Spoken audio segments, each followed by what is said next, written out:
ओम शांति।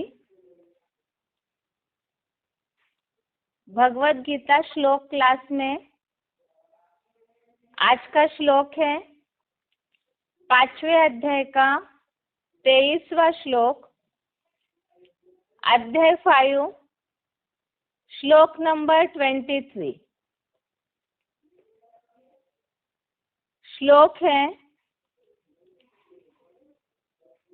शक्नोति हैव यह सोढुं प्राक् शरीर विमोक्षणात्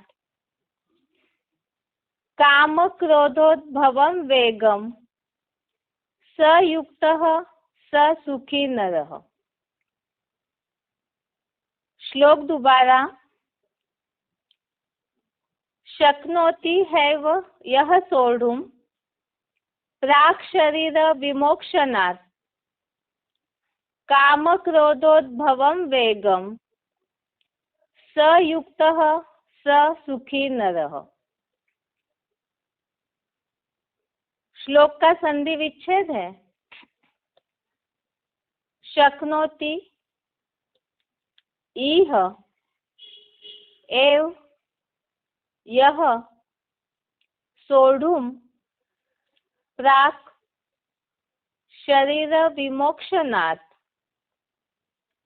काम क्रोधोद्भवं वेगम स युक्तः स सुखी नरः। संधि विच्छेद दोबारा शक्नोति इह एव यह सोढुं प्राक् शरीर विमोक्षणात् काम क्रोधोद्भवं वेगम स युक्तः स सुखी नरः। शब्दों का अर्थ है इह अर्थात इसमें, एव अर्थात ही, यह अर्थात जो, शरीर विमोक्षणात् अर्थात शरीर छूटने से, प्राक अर्थात पहले, काम क्रोधोद्भवम अर्थात काम क्रोध आदि विकारों से उत्पन्न हुए, वेगम अर्थात आवेग को, सोढुं अर्थात सहने में, शक्नोति अर्थात समर्थ है, स अर्थात वह, नरः अर्थात मनुष्य, युक्तः अर्थात योगी है, स अर्थात वही, सुखी अर्थात सुखी है।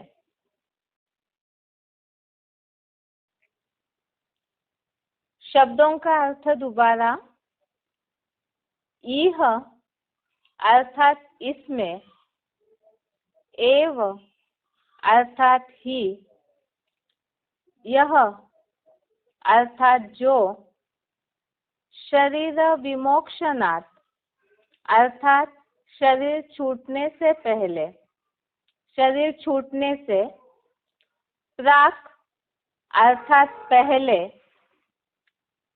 काम क्रोधोद्भवम अर्थात काम क्रोध आदि विकारों से उत्पन्न हुए, वेगम अर्थात आवेग को, सोढुं अर्थात सहने में, शक्नोति अर्थात समर्थ है, स अर्थात वह, नरः अर्थात मनुष्य, युक्तः अर्थात योगी है।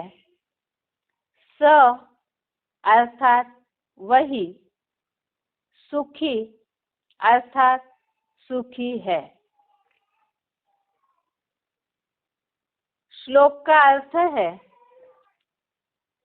इसमें ही जो शरीर छूटने से पहले काम क्रोध आदि विकारों से उत्पन्न हुए आवेग को सहने में समर्थ है, वह मनुष्य योगी है, वही सुखी है।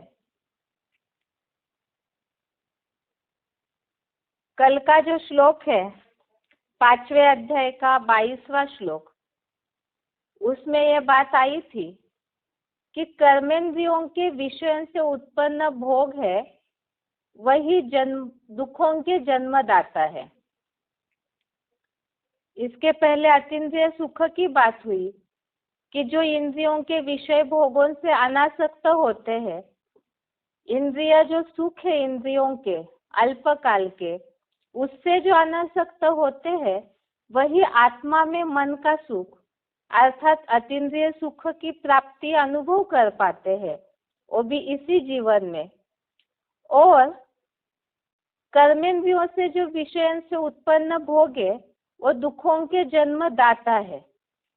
अब अतीन्द्रिय सुख पाना है तो ये जो कर्मेंद्रियों के विषयों से उत्पन्न भोग है, उन्हें छोड़ना होगा, जिसके लिए 22 नंबर अर्थात कल के श्लोक में ही ये उल्लेख आया कि बुद्धिमान लोग ऐसे विषयों में, जो भ्रष्ट कर्मेंद्रियों के विषयों में या जो देहभान से उत्पन्न कर्मेंद्रियों के जो विषय भोग है, उसमें बुद्धिमान लोग रमन नहीं करते हैं। और आज के श्लोक में एक रिजल्ट बताया इसका ही कि जो ऐसे शरीर छूटने से पहले काम क्रोध आदि विकारों से उत्पन्न हुए आवेग को अर्थात काम और क्रोध, इसके लिए मुरलियों में भी शिव बाबा बोलते हैं कि ये ऐसा आवेग है। आवेग अर्थात एक ऐसा फोर्स होता है इसमें, इन विकारों में, कि जिसमें व्यक्ति अपनी मति खो देता है, अपनी बुद्धि की समझ शक्ति खो देता है। जानवर ये जैसा व्यवहार करने लगते हैं तो खुद ही ऐसे कर्मों से दुखी भी हो जाते हैं। इसीलिए आज के श्लोक में ये बात बताई कि जो काम क्रोध आदि विकारों से उत्पन्न हुए आवेगों को सहने में समर्थ है, वह मनुष्य योगी है, वही सुखी है। तो जिन्होंने भी इनको सहने में अर्थात यहाँ कंट्रोल करने में जो समर्थ है, ये जो कलयुगी तामसी दुनिया है, तो 5 विकारों की आग में कलयुगी दुनिया जल रही है। और ऐसे समय में भी जो ज्ञान के आधार से बुद्धिमान लोग जो बताया उसमें रमन नहीं करते हैं, तो उसमें रमन न करके उन आवेगों को सहने में, कंट्रोल करने में समर्थ है, तो वही योगी है। और जो योगी है वह सुखी है। दूसरे अध्याय में जो एक बात आई थी, नास्तिर बुद्धि युक्तस्य, इस श्लोक में एक उल्लेख आया था कि जो भोगी है उसमें बुद्धि नहीं होती है, तो अयोगी व्यक्ति में जिसमें बुद्धि नहीं है, उन्हें सुख कहाँ से मिलेगा। तो योगी अर्थात ही बुद्धिमान, जो अपनी बुद्धि की सक्षमता के आधार से इन आवेगों को कंट्रोल कर लेते हैं, तो वही सुखी है। इस श्लोक का क्लैरिफिकेशन सहित अर्थ भी देखते हैं। क्लैरिफिकेशन सहित अर्थ है, इस लोक में ही जो पुरुष परमात्मा स्मृति द्वारा नाशवान शरीर छूटने से पहले काम क्रोध आदि विकारों से उत्पन्न हुए आवेग को सहने में या उद्वेगहीन रहने में समर्थ है, वह मनुष्य सहज राजयोगी है, वही सुखी है, नहीं तो भोगी और दुखी है। तो यहाँ बात बताई कि परमात्मा स्मृति के द्वारा नाशवान शरीर छूटने से पहले, अर्थात ईश्वर की याद के द्वारा, याद की प्रैक्टिस के द्वारा शरीर छूटने से पहले ही इन आवेगों को जो सहते हैं, उद्वेगहीन रहने में समर्थ है, वह मनुष्य सहज राजयोगी है और वही सुखी है। अर्थात ही यह शरीर छूटने से पहले ही ऐसी अवस्था को वो आत्माएं अपने पुरुषार्थ से प्राप्त कर लेती है, तो ऐसे योगी ही सुखी हो जाते हैं, जिसके लिए मुरलियों में शिव बाबा बोलते हैं इसी जीवन में ही शरीर छूटने से पहले, अर्थात ही यहाँ एक अंतर जो बेसिक ब्राह्मणों की दुनिया में बताया जाता है और शिव बाबा ने जो खास बात क्लैरिफिकेशन में बताई है, यही एक अंतर है। बेसिक स्टूडेंट जो बेसिक ब्राह्मण है वो ये समझते हैं कि इस जीवन में पुरुषार्थ करना है और अगले जन्म में जाकर के देवता बनना है। यहाँ सुखी होना अर्थात ही देवता बनना, सुखी देवता यही होते हैं। तो बेसिक ब्राह्मण तो ये समझते हैं कि यहाँ 5 विकारों को कंट्रोल करने का पुरुषार्थ करना है और फिर अगले जन्म में जाकर के देवता बनना है। लेकिन मुरलियों में शिव बाबा ने ये बात बताई है कि यहाँ जितना जितना जो निर्विकारी बनने का पुरुषार्थ करेंगे, पढ़ाई यहाँ पढ़ी है तो प्राप्ति भी यहाँ ही होनी है। तो ऐसा मनुष्य ही सहज राजयोगी सुखी हो जाता है, अर्थात इसी जीवन में ही जीवन मुक्त अवस्था की अनुभूति होनी चाहिए। जीवन मुक्ति की प्राप्ति अर्थात जीवन में रहते हुए दुख अशांति से मुक्ति, अर्थात ही सुखी होना, और वही अवस्था जो अतीन्द्रिय सुख की प्राप्ति की बताई। तो जिन्होंने इंद्रियों से विकार भोगे जाते हैं, जो इसके पहले के श्लोकों में कई बार हमने देखा है कि इंद्रियों के विषय भोगों में ही उनका राग द्वेष समाया हुआ है, आसक्ति या द्वेष घृणा उससे निर्माण होती है, और इन इंद्रियों के द्वारा ही जो विकार उत्पन्न होते हैं, भोगे जाते हैं, उसके आवेग को जो सहन करेंगे, कंट्रोल कर लेंगे, अर्थात कर्म से अतीत हो जाएंगे याद की स्थिति के द्वारा, वो भी शरीर छूटने से पहले जो जितना यहाँ निर्विकारी बनने का पुरुषार्थ करेंगे, तो उनको रिजल्ट में ऐसे सहज राजयोगी सुख की प्राप्ति करते हैं।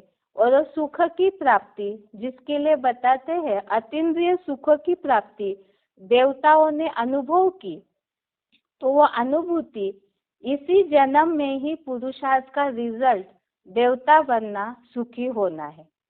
और जो ऐसा पुरुषार्थ करने में समर्थ नहीं है, विकारों को कंट्रोल करने में, निर्विकारी बनने में, अब इसमें यहाँ तो उदाहरण बताया काम क्रोध आदि विकार, अर्थात 5 विकार मुख्य है, और 5 विकारों के साथ मुरलियों में शिव बाबा इससे जुड़ी हुई बहुत बातें बताते हैं, जैसे खान पान की धारणाएं हैं, मनसा वाचा कर्मणा, तीनों प्रकार की धारणाएं इन विकारों के साथ जुड़ी हुई है। तो उन सब आवेगों को जो कंट्रोल कर लेते हैं वही सुखी है, और अगर नहीं कंट्रोल कर पाते हैं, भोगते ही रहते हैं, खाने पीने से लेके, वाचा के बोल से लेके, मनसा संकल्पों से लेकर, तो उनके लिए बताया कि जो ऐसे नहीं पुरुषार्थ कर पाते तो भोगी और दुखी है। तो पुरुषार्थी जीवन में भगवत गीता ये नाप तोल का एक साधन है। जितना जितना हम पुरुषार्थ गीता के संविधान अनुसार करेंगे, तो उतना स्वयं ही हमें अनुभूति होगी कि हम ऐसे सुख की, शांति की प्राप्ति अनुभव करते जाएंगे। ये श्लोक तो खास इस हिसाब से है, इसी जीवन में ही हमें मनुष्य से देवता, नर से नारायण बनना है, तो उसी के लिए बताया। इसी जीवन में निर्विकारी बनेंगे तो इसी जीवन में सुख की प्राप्ति भी होगी। ये इस श्लोक का अर्थ है। इसका उच्चारण सुनते हैं, उसके बाद पॉइंट्स।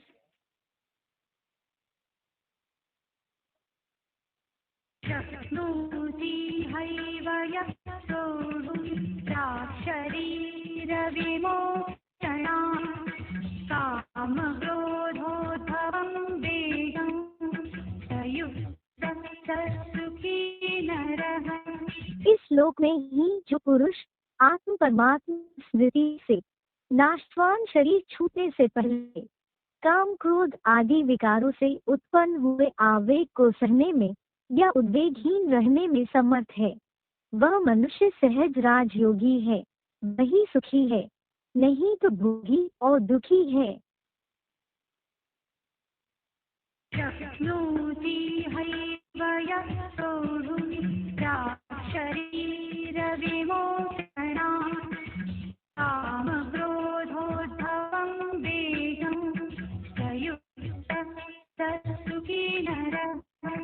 इस श्लोक में ही जो पुरुष आत्म परमात्मा स्मृति से नाशवान शरीर छूटने से पहले काम क्रोध आदि विकारों से उत्पन्न हुए आवेग को सहने में या उद्वेगहीन रहने में समर्थ है, वह मनुष्य सहज राजयोगी है, वही सुखी है, नहीं तो भोगी और दुखी है।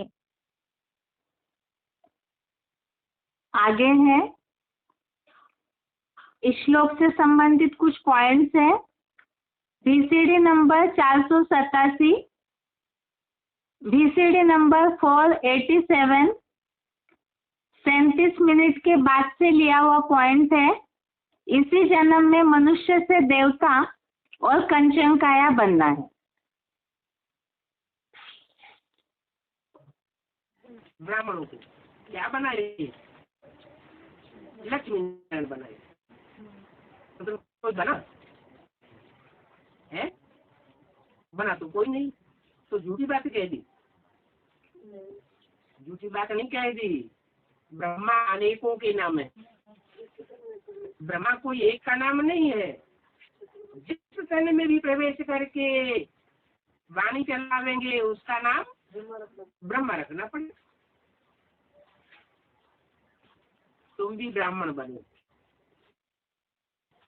ब्रह्मा की औलाद बने हो। तुम अपने दिल से पूछो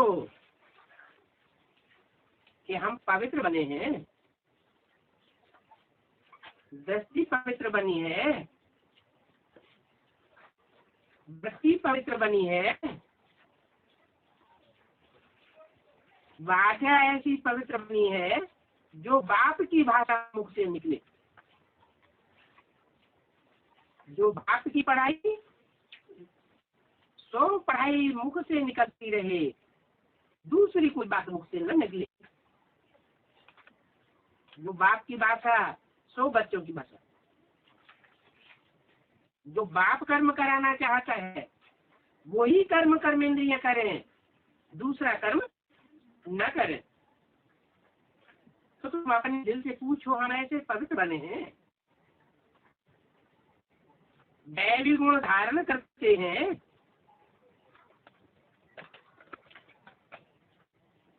यह आसुरीपना बढ़ता जाता है। पुरानी देह को हम भूलते जाते हैं।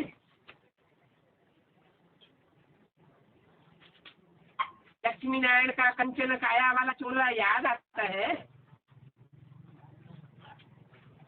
ये तन अभी तो पुरानी ड्यूटी है।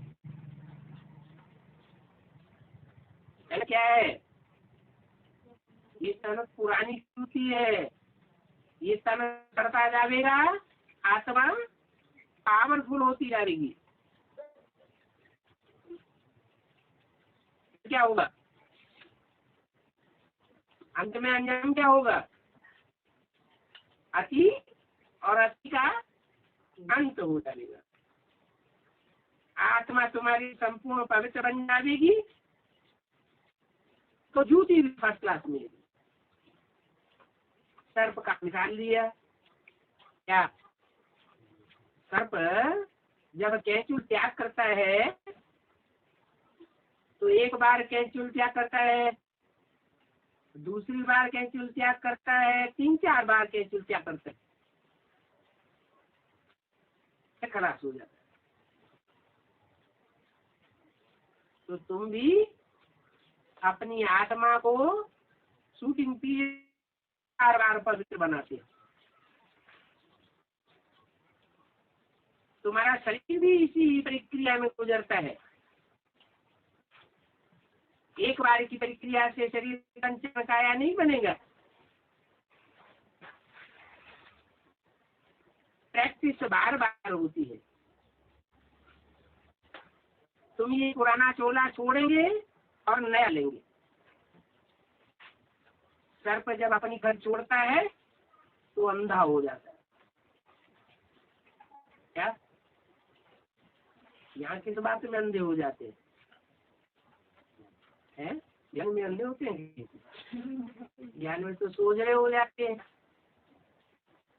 यहाँ जब शूटिंग पीरियड में हम गुजरते हैं तो पहले सतो प्रधान, सतो सामान्य, फिर रजो, फिर इतने समूह बनते हैं कि अज्ञान अंधकार में एकदम विकारों में अंधे हो जाते हैं।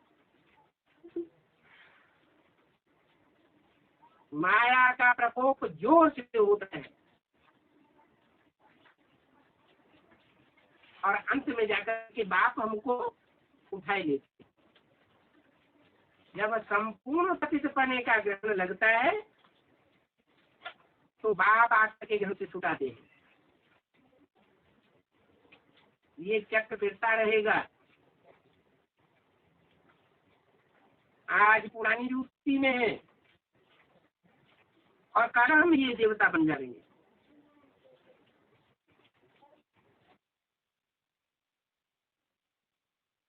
आगे का पॉइंट है selected point number 932, selected point number 932। 5 विकारों पर जीत पाकर सीता या लक्ष्मी को वरना है।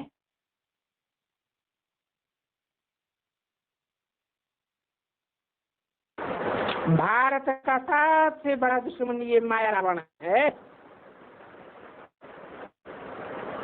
11 की 63 वाणी का दूसरा उन रावण पर विजय पानी है अथवा धनुष तोड़ना है।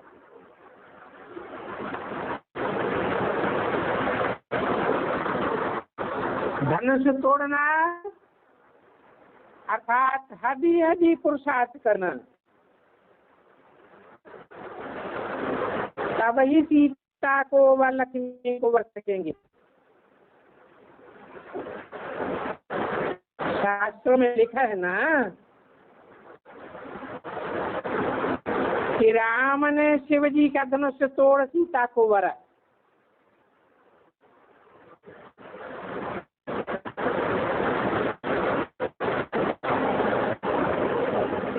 वास्तव में तो धनुष ये 5 विकारों का तोड़ना है।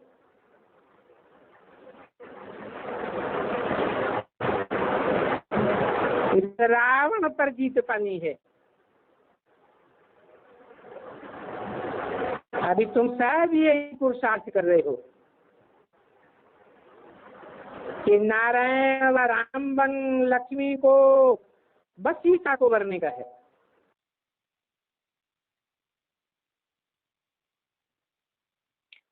अभी के पॉइंट्स में जैसे बात आई, एक तो यहाँ रावण को जीत करके लक्ष्मी या सीता को वरने की बात, रावण अर्थात ही विकारों की बात है। जितना विकारों को जीतेंगे तो उतना ही यहाँ वरने की बात अर्थात देवता पद को ग्रहण करने की बात है। और पहले पॉइंट में भी यही बात आई कि जितना जितना यहाँ पवित्र बनते जाएंगे तो उतना इसी शरीर को ही, जैसे सर्प कैचुल फेंकता है उसी तरह यहाँ भी ये शरीर को कंचन काया इसी जन्म में बना पाएंगे। आगे का पॉइंट है VCD number 1182, VCD number 1182 46 minute के बाद से लिया हुआ पॉइंट है। नर से डायरेक्ट नारायण एक ही जन्म में बनते हैं।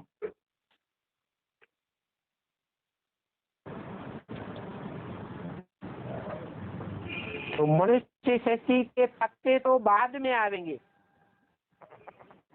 पहले पहले तो तुम बीज रूप आत्माएं आते हो नई मनुष्य सृष्टि में,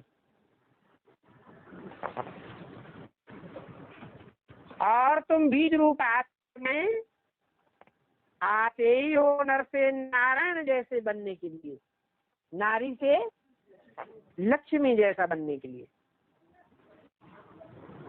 माने नर से प्रिंस तो ये बनेगा, अथवा इसको फॉलो करने वाले क्या बनेंगे, नर से प्रिंस बनेंगे अगला जन्म लेकर। ये नर से डायरेक्ट नारायण नहीं बनेंगे, लेकिन मैं क्या बनाने आया हूँ, मैं तो तुमको डायरेक्ट नर से नारायण नारी से लक्ष्मी बनाने आया हूँ।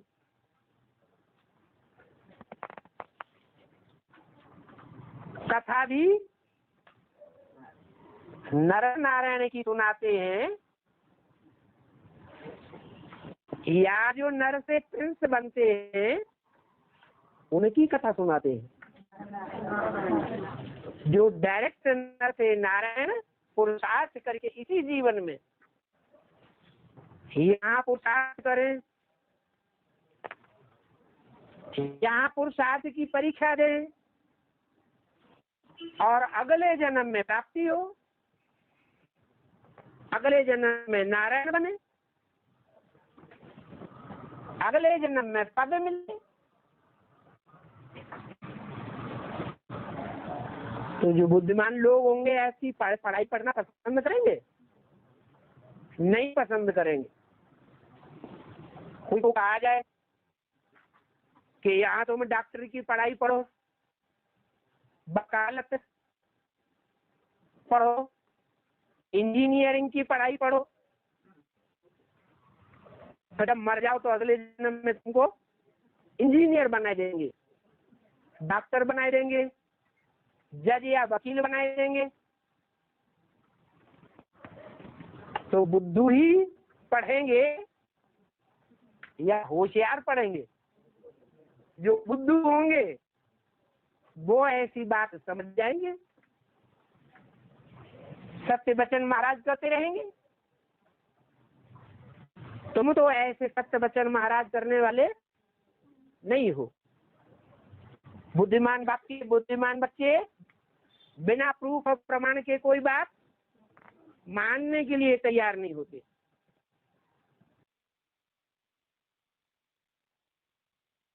आगे का पॉइंट है VCD number 1234, VCD number 1234 14 minute के बाद से लिया हुआ पॉइंट है। विकारों पर जीत पाकर देवता इसी जन्म में बनना है।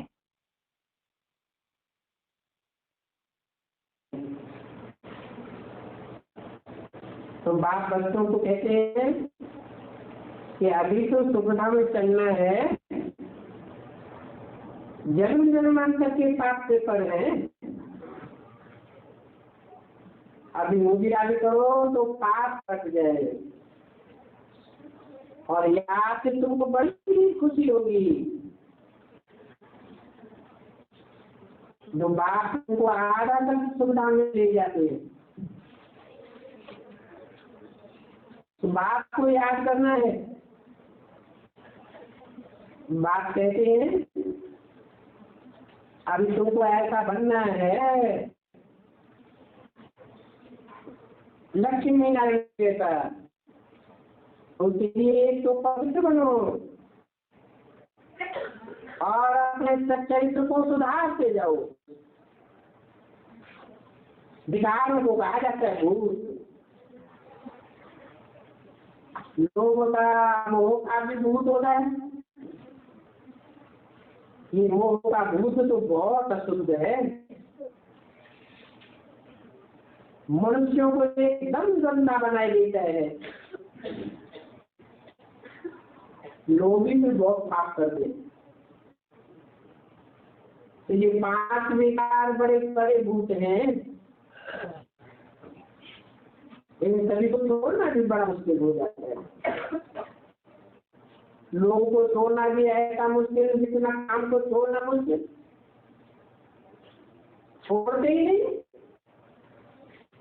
सारी आयु बात समझाते हैं तो भी मोह की रग छूटी नहीं है। ये क्रोध भी मुश्किल से छूटता है। कहते हैं बच्चों को क्रोध आया ना, क्रोध का लेते कोई भी भूत ना आए, अभी उन पर विजय पानी है। बात कहते हैं जब तक मैं हूँ पुरुषार्थ करते रहो।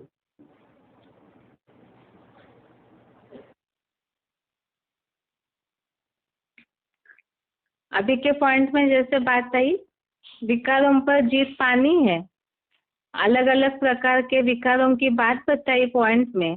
तो जितना विकारों पर जीत पाएंगे तो उतना ही प्राप्ति होगी, जिसके लिए शिव बाबा ने बात बोली कि जब तक शिव बाबा है तब तक पुरुषार्थ करना है।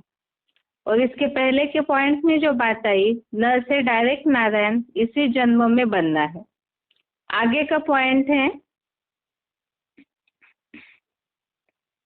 VCD number 1196, VCD number 1196, 12 minute के बाद से लिया हुआ पॉइंट है।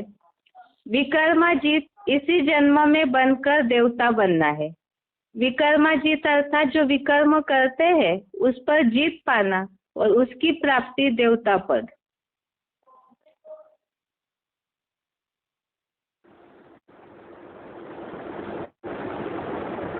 जाड़े चित्र में भी दिखाया है, बाईं ओर के जो भी धर्म हैं वो सब विचार को बढ़ावा देने वाले। बच्चे समझते हैं अभी हमको तो निर्विकारी बनना है, और ऐसे नहीं कि सतयुग में निर्विकारी बनना है, नहीं, यहाँ इसी दुनिया में दैवी गुण धारण करने। ऐसे नहीं कि नई दुनिया में दैवी गुण धारण करेंगे। ये भी जानते हैं कि मनुष्य जैसा कर्म करते हैं ऐसा फल मिलता है। तो बच्चों से अभी कोई भी विकर्म नहीं होना चाहिए।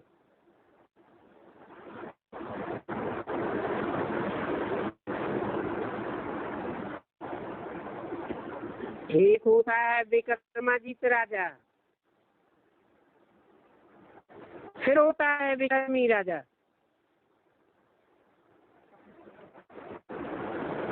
विक्रमी राजा के राज्य में विक्रमी संवत चलता है।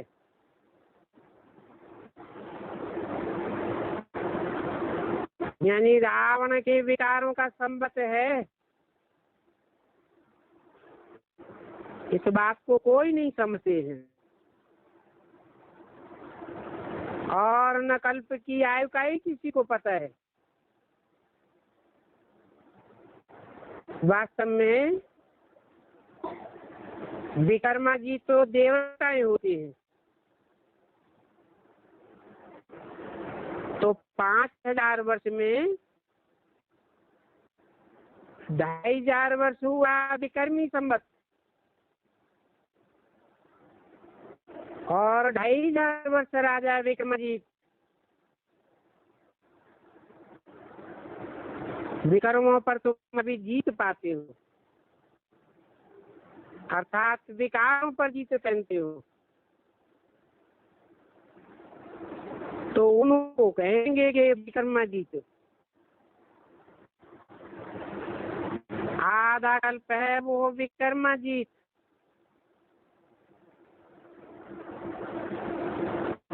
और आधा कल्प है वो विक्रम।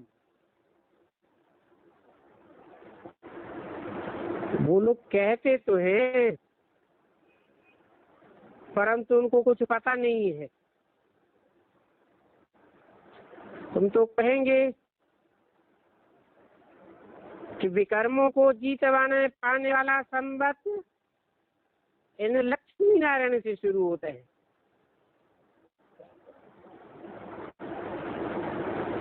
फिर बाद में 2500 वर्ष के बाद विक्रम संवत शुरू होता है।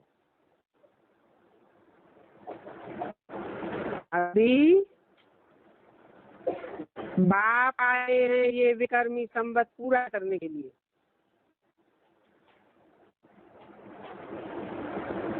तो जरूर तुम विक्रमादित्य महाराजा महारानी बन जाएंगे और विक्रमादित्य संवत शुरू हो जाएगा।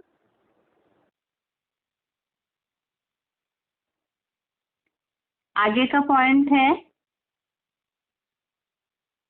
VCD number 397, VCD number 397 57 minute के बाद से लिया हुआ पॉइंट है। सुधरने वालों को इसी जन्म में लौकिक और पारलौकिक प्राप्ति। माँ बाप की तो बच्चों में आस रहती है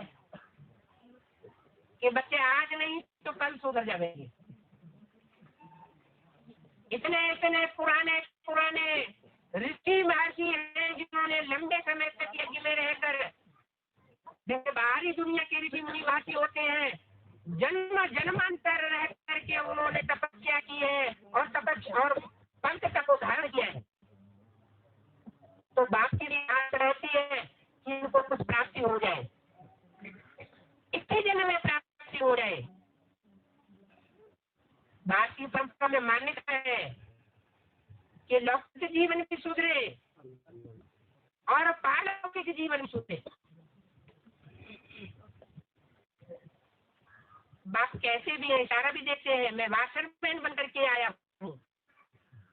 तुम बच्चों की आत्मा और स्वरूप रूपी वस्त्र को, शरीर रूपी नैया को पार ले जाने वाला एक ही शिवैया हूँ।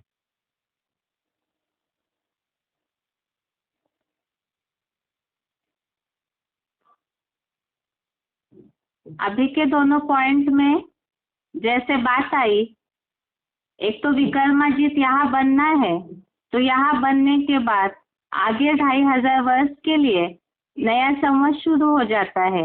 और अभी के पॉइंट में जैसे बात आई कि जो सुधरते हैं अर्थात विकारों पर जीत प्राप्त कर लेते हैं, तो उनको इसी दुनिया में ही लौकिक और पारलौकिक जीवन के लिए भी प्राप्ति हो जाती है। आगे है मुरली पॉइंट, इसी जन्म में मनुष्य से देवता बनना है। जो श्लोक में बात आई है कि जो काम क्रोध के आवेग को रोक लेते हैं, समर्थ है सहने में, उसे उद्वेगहीन होते हैं, तो ऐसे जो है इसी जन्म में वह मनुष्य योगी है, सुख की प्राप्ति करते हैं। तो उसी के बारे में पॉइंट्स है। मुरली तारीख 18 मई सन 2000, मुरली डेट 18 मई 2000। हम अभी संगम युग पर सर्वोत्तम देवता बनते हैं। हम उत्तम पुरुष अर्थात पूज्य देवता थे, अब कनिष्ठ बन पड़े हैं। पॉइंट दोबारा, मुरली तारीख 18 मई सन 2000। हम अभी संगम युग पर सर्वोत्तम देवता बनते हैं। हम उत्तम पुरुष अर्थात पूज्य देवता थे, अब कनिष्ठ बन पड़े हैं। दूसरा पॉइंट है मुरली तारीख 16 मई 1985, मुरली डेट 16 मई 1985। पुरुषोत्तम संगम युग में मनुष्य नर से नारायण बनता है। पुरुषोत्तम संगम युग में मनुष्य नर से नारायण बनता है। अगला पॉइंट है मुरली तारीख 9 सितंबर सन 2000, मुरली डेट 9 सितंबर 2000 ईयर। पुरुषोत्तम संगम युग में मनुष्य नर से नारायण बनते हैं। यह भी लिखा हुआ है, यह तुम्हारा ईश्वरीय जन्म सिद्ध अधिकार है। पॉइंट दोबारा, पुरुषोत्तम संगम युग में मनुष्य नर से नारायण बनते हैं। यह भी लिखा हुआ है, यह तुम्हारा ईश्वरीय जन्म सिद्ध अधिकार है। ईश्वर के बच्चे हम यहाँ संगम युग पर बनते हैं, जो कि लक्ष्मी नारायण का जो कोर्स है उसमें इस बात को हमने समझा है। ईश्वर के बच्चे यहाँ है, जन्म यहाँ संगम युग पर ईश्वर बाप से हमने ज्ञान की दृष्टि से लिया है, तो उसी जन्म से सिद्ध होने वाला अधिकार देवता पद की प्राप्ति वो भी यहाँ ही होनी है। इसी के लिए बताया पुरुषोत्तम संगम युग में ही मनुष्य नर से नारायण बनते हैं। अगला पॉइंट है मुरली तारीख 25 मार्च 1974, मुरली डेट 25 मार्च 1974। तुम बच्चों को सर्वगुण संपन्न 16 कला संपूर्ण यहाँ संगम युग पर बनना है। पॉइंट दोबारा, तुम बच्चों को सर्वगुण संपन्न 16 कला संपूर्ण यहाँ संगम युग पर बनना है। तो यहाँ भी वही बात जो हमने पॉइंट्स में समझी है कि यहाँ निर्विकारी बनेंगे तो यहाँ ही सुख की प्राप्ति भी होगी। तो यही बात पॉइंट्स में भी है। आगे है मुरली तारीख 27 फरवरी 1976, मुरली डेट 27 फरवरी 1976। ब्राह्मण भी यहाँ बनना है, देवता भी यहाँ ही बनावेंगे। ब्राह्मण भी यहाँ बनना है, देवता भी यहाँ ही बनावेंगे। आगे का पॉइंट है मुरली तारीख 8 जून 1968, मुरली डेट 8 जून 1968। बाप स्वर्ग का रचयिता है तो जरूर स्वर्ग का वर्षा ही देगा और देंगे भी जरूर नरक में। पॉइंट दोबारा, बाप स्वर्ग का रचयिता है तो जरूर स्वर्ग का वर्षा ही देगा और देंगे भी जरूर नरक में। तो स्वर्ग अर्थात ही सुख की प्राप्ति। तो नरक की दुनिया में ही विकारी दुनिया है। इस विकारी दुनिया में जिन्होंने अपने इन विकारों को कंट्रोल कर निर्विकारी बने हैं, तो ऐसों को ही सुखदाता बाप से नरक के बीच में ही स्वर्ग का सुख का वर्षा मिलता है, जो अपने को इस तरह सर्वगुण संपन्न निर्विकारी बना लेते हैं। इस तरह से ये आज के श्लोक संबंधित पॉइंट्स है। श्लोक का सार यही है, इसी जन्म में निर्विकारी बनेंगे तो इसी जन्म में सुख की अर्थात देवता पद की प्राप्ति होती है। अभी आगे बेसिक कोर्स।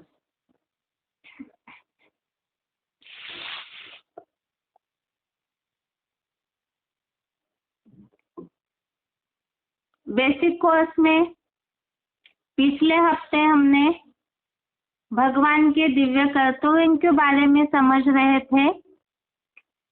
ऐसी बहुत सी मान्यताएं हैं भगवान के कर्तव्य को लेकर, जिन्हें लोग किस तरह से गलत रीति से समझ रहे हैं उसे हमने समझा था। जैसे भगवान पत्ते पत्ते को हिलाते हैं, तो इसे किस तरह से लोगों ने गलत रीति से लिया है।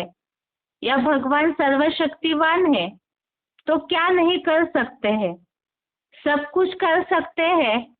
इसका अर्थ भी जनसामान्य लोगों ने गलत रीति से लेकर इस मान्यता को गलत रीति से फैलाया। लेकिन हमने इस बात को समझा कि सदैव कल्याणकारी भगवान अल्पकाल का जादू नहीं करते, वो सदा काल का जादू करते हैं। अर्थात इस नरक की दुनिया को स्वर्ग बनाकर ही इस दुनिया के परिवर्तन का, समूल परिवर्तन का जादू करते हैं, जैसा जादू और कोई भी मनुष्य मात्र नहीं कर सकते हैं। अब ये तो बात हुई भगवान के इन दो कर्तव्यों को लेकर के जो गलत मान्यता थी, उसे हमने प्रूफ के साथ समझा कि वो कैसे गलत है और वो सही कैसे है। उसे आगे के कोर्स में हम समझेंगे ही। बाकी आगे आज के कोर्स में हम देखते हैं, ये ज्यादातर सभी इस बात को भक्ति मार्गीय समय में भक्त लोग समझते हैं, भगवान ही सबका भाग्य लिखते हैं। लोग ऐसे कहते हैं दुनिया में कि जब मनुष्य पैदा होते हैं तो उसी समय भगवान उनके मस्तक पर उनका भाग्य लिख के जाते हैं। अब ये देखना है, यह भाग्य और दुर्भाग्य, ये शब्द जो है मनुष्य जीवन के सुख और दुख से जुड़े हुए हैं। किसी का बहुत अच्छा भाग्य है तो जीवन में सुखी रहता है, और दुर्भाग्य है तो दुखी रहता है। और लोग इस बात को ऐसे समझते हैं कि भगवान ही सबका भाग्य लिखता है। अब क्या ये बात सही है? भाग्य लिखना अर्थात लोग इस रीति से समझते हैं कि भगवान ही सुख भी देता है और भगवान ही दुख भी देते हैं। एक तरफ से आरतियों में, भक्ति मार्गीय गीतों में ऐसे गाते हैं कि भगवान दुख हरता है और सुख करता है, और एक तरफ से कहा कि भगवान दुख भी देते हैं, सुख भी देते हैं। अब ये दो विरोधाभास वाली बातें हुई।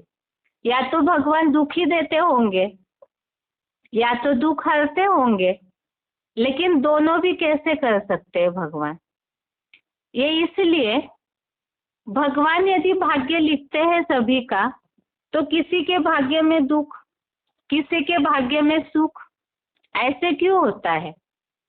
लोग भी ऐसे समझते हैं कि भगवान कई बार दुखी होते हैं तो सोचते हैं कि भगवान हमारा क्यों नहीं सुन रहे, हमारे भाग्य में सारा दुख ही क्यों डाला है। अब इसे समझने के लिए हम व्यावहारिक जीवन का उदाहरण लेते हैं। कोई भी परिवार में जो पिता होते हैं, वो पिता क्या अपने बच्चों का कभी भी अकल्याण चाहते हैं?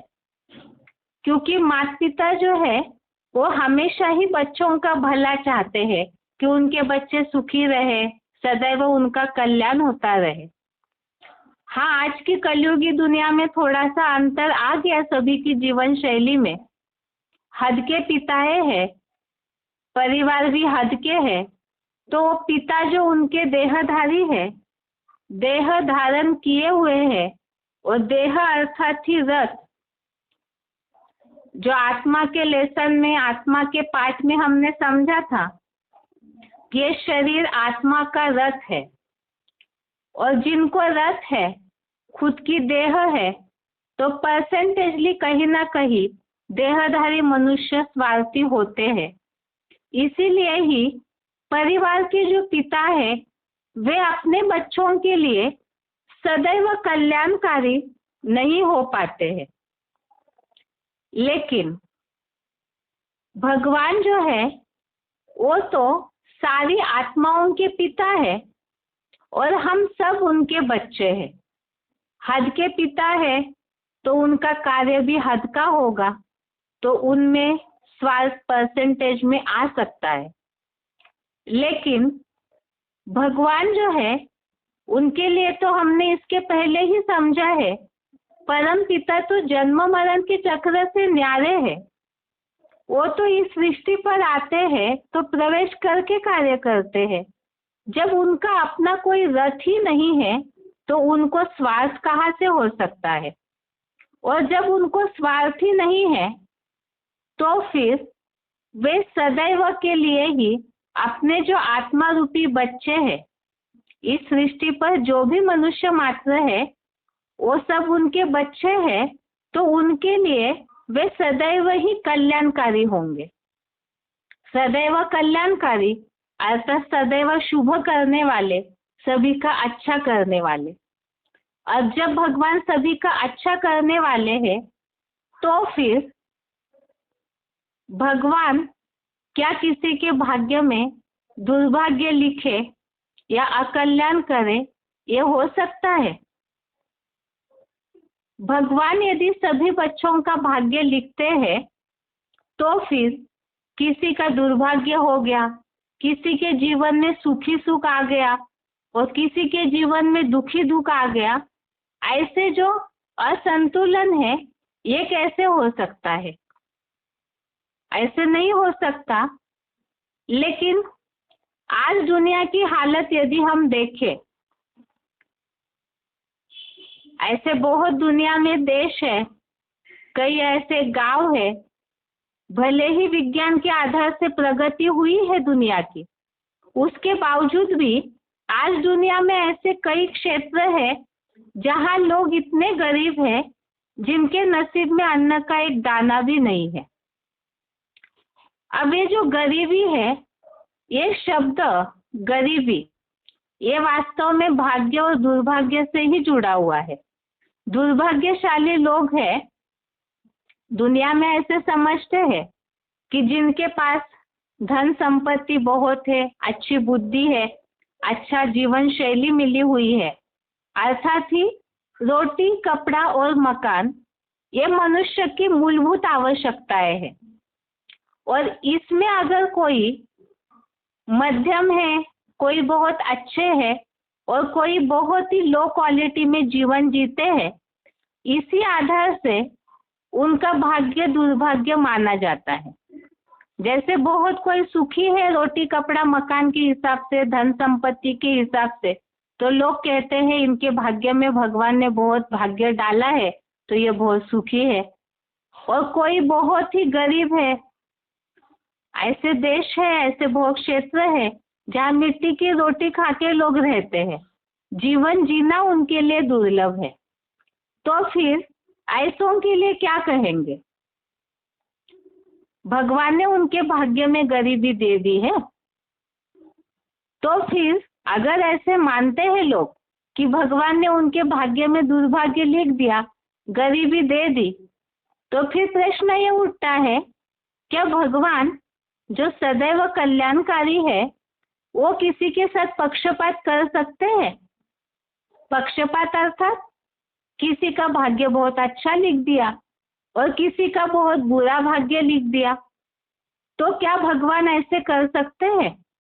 और यदि भगवान ऐसा पक्षपात करे तो क्या लोग उन्हें भगवान के रूप में मानेंगे, पूजन करेंगे? नहीं। जब उन्हें अच्छे भाव से, श्रद्धा से सब नतमस्तक होते हैं तो भगवान कभी भी किसी का दुर्भाग्य लिख ही नहीं सकते हैं, ना पक्षपात कर सकते हैं। जैसे सूर्य है, सूर्य का अगर हम उदाहरण ले तो वो एक जगह से सबको बराबर प्रकाश देता है। सूर्य के लिए कहते हैं लोग कि उसके आगे किसी का पक्षपात नहीं होता है, वो सभी को बराबर रोशनी देता है। ठीक इसी तरह भगवान के लिए भी है। और भगवान के लिए तो भगवत गीता में ये बात आई हुई है। भगवान सभी के प्रति ही आत्मभाव वाले हैं। उनके लिए न कोई द्वेष योग्य है, न कोई प्यारा है। गीता का 9वें अध्याय का 29 नंबर श्लोक, अध्याय 9 श्लोक नंबर 29, इसमें इस बात का उल्लेख आया है, समः अहम सर्वभूतेषु न मे द्वेषोस्ति न प्रियः। अर्थात उसके लिए न कोई द्वेष योग्य है न कोई प्यारा है। भगवान के लिए तो सभी बराबर है। तो इसका मतलब जब बराबर है तो पक्षपात करने की बात ही नहीं आती कि किसी का दुर्भाग्य लिख दिया, किसी का बहुत अच्छा सद्भाग्य लिख दिया। और जब भगवान पक्षपात नहीं करते हैं तो फिर प्रश्न उठता है कि ये जो गरीब लोग हैं, जो दुनिया में बहुत असहाय लोग हैं, तो उनकी तकदीर में जो दुर्भाग्य आज है गरीबी के रूप में, जो इतना खराब जीवन जी रहे हैं, तो उनका क्या? तो इसके लिए लोग कई बार ऐसे कहते हैं कि उनके कर्म खराब थे, इसीलिए भगवान ने उनके तकदीर में दुर्भाग्य लिख दिया। अब फिर प्रश्न उठता है, मनुष्य के कर्म खराब थे तो इसीलिए उनके तकदीर में दुर्भाग्य हुआ। अब उनके कर्मों के कारण ही उनका दुर्भाग्य निहित है, तो इसमें भगवान को निर्णय करने की क्या आवश्यकता है? अगर उनके कर्मों के कारण ही, मनुष्य के कर्म के कारण ही उनका भाग्य दुर्भाग्य निश्चित होता है, तो भगवान का इसमें क्या पार्ट है? भगवान को इसमें निर्णय करने की कोई जरूरत होगी? नहीं होगी।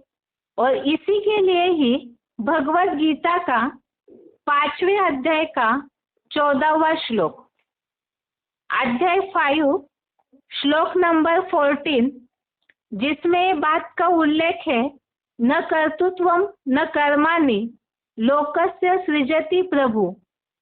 इस बात में, इस श्लोक में ये उल्लेख आया है कि भगवान न किसी के कर्मों का और ना ही किसी के कर्म फल संयोग का सर्जक है। अर्थात ही भगवान किसी के भी कर्मों के लिए और कर्मों से जो फल प्राप्त होता है, कर्मों का फल अर्थात ही भाग्य या दुर्भाग्य, तो इसका भी भगवान सर्जक नहीं है।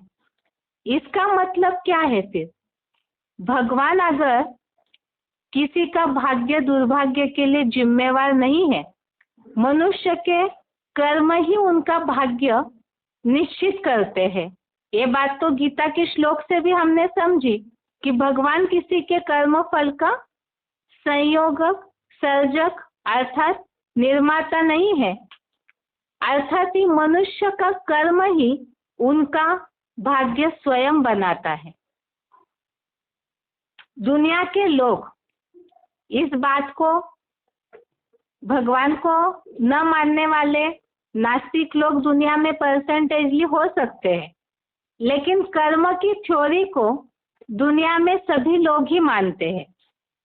अब इसमें देखना है कि जब भगवान किसी का भाग्य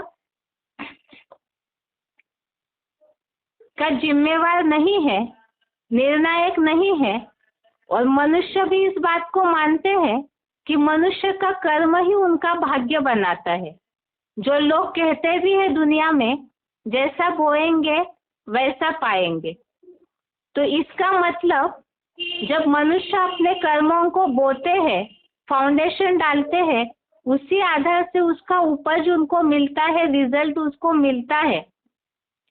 तो फिर भगवान भाग्य लिखते हैं या नहीं, और मनुष्य का अपने कर्मों से भाग्य कैसे बनता है, इसे और अच्छे से समझने के लिए हम कल का क्लास करेंगे। आज के लिए गीता क्लास यहाँ तक ही। ओम शांति।